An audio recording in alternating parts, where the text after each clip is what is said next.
Reports of the first 6 months of the ongoing fiscal year have identified weaknesses in implementation of the budget. The government has spent only 6% towards development expenditure in the first 6 months. Programs introduced to gain popularity have been limited to documents while exhibiting snail-paced progress in development works. This situation also reflects that the national economy is not on the right track. However, the Ministry of Finance and the ruling coalition appear indifferent towards such a tragic scenario. The Ministry of Fiscal Infrastructure and Transport, which was allocated 136 billion rupees towards the development budget, has barely spent 11.98 billion rupees in the first 6 months of the ongoing fiscal year. The Ministry of Water Supply, which was allocated 22.94 billion rupees, has spent only 1.89 billion rupees.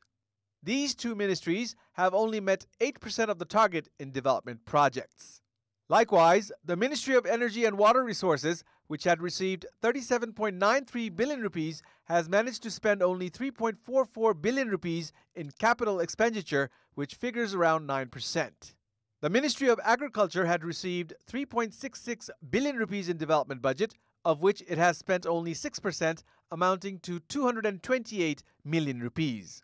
Urban Development, Industries and Commerce, Forest, Land Management and Sports Ministries, among others, also share a similar plight.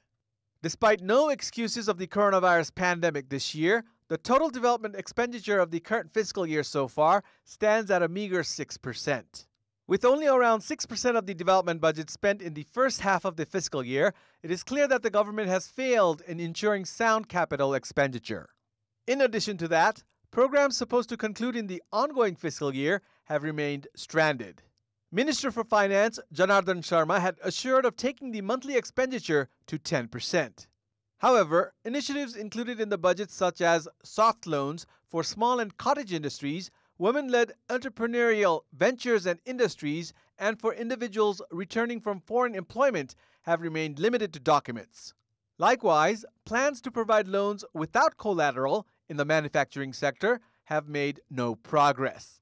Despite amending provisions in the budget introduced by the previous government, failure to ensure sound implementation has led to crisis in the financial and economic administration of the country. Struggle in meeting targets set for development expenditure has caused delay in development works.